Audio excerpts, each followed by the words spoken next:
Hi, Kevin Thorne here with Learn Nuggets, and today we're going to look at an old favorite in PowerPoint, the typewriter effect. You notice that I have a text box here on my stage, Hello World, and it's simply the effect Entrance Appear, and the effect options are Animate Text by Letter. I use the default typewriter sound that comes with PowerPoint, and you also notice that PowerPoint 2007 offers these two colors to where you can change the color as one letter appears after the next. Then I went out to Google and I searched the word typewriter and I found this old vintage typewriter.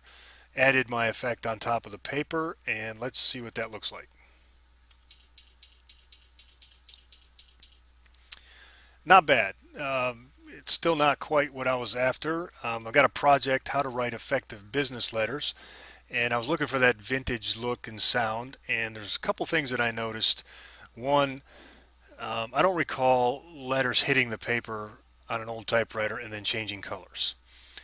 So that's one thing I didn't quite like. And secondly, and I might be dating myself here, but I actually learned how to type on one of these old typewriters.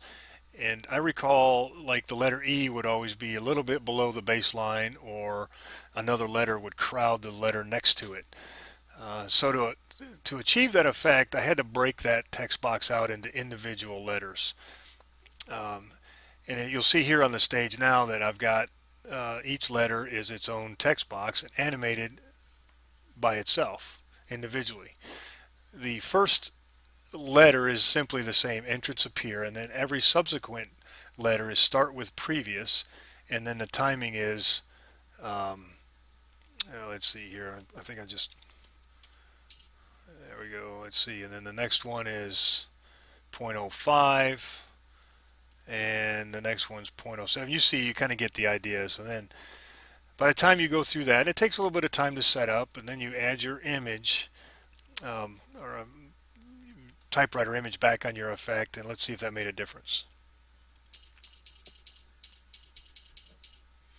That sounds a little bit better, but I'm still missing that baseline where the letters are kind of dropped off a little bit.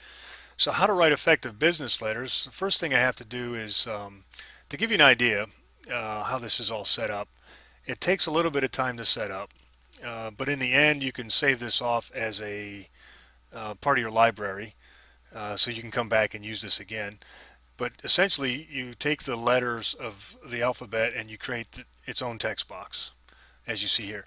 And then how to write effective business letters. So as you see, I got it started there, and I'm going to grab, you simply copy and paste out of your alphabet and then bring it on down.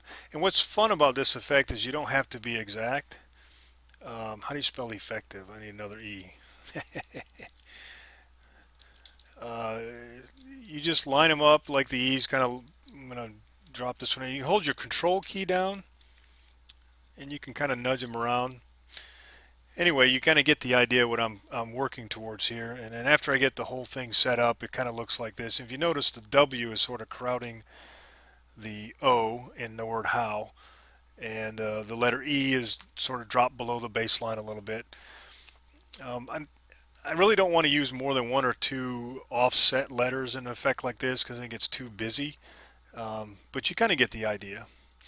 And again, the animation for these, if I'll show you on this page, you'll notice that it takes a little bit of time to set up. There's quite a few.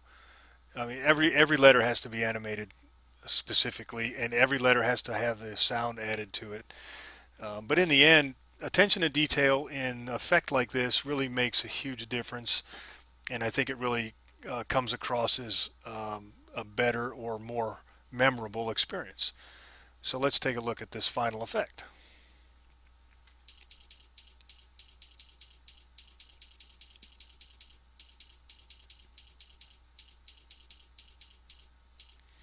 Well, there you have it. I hope you liked it. I hope that helps inspires you on being a little bit more creative and taking some of these effects and taking them apart and putting them back together. Thanks, and we'll talk to you all later.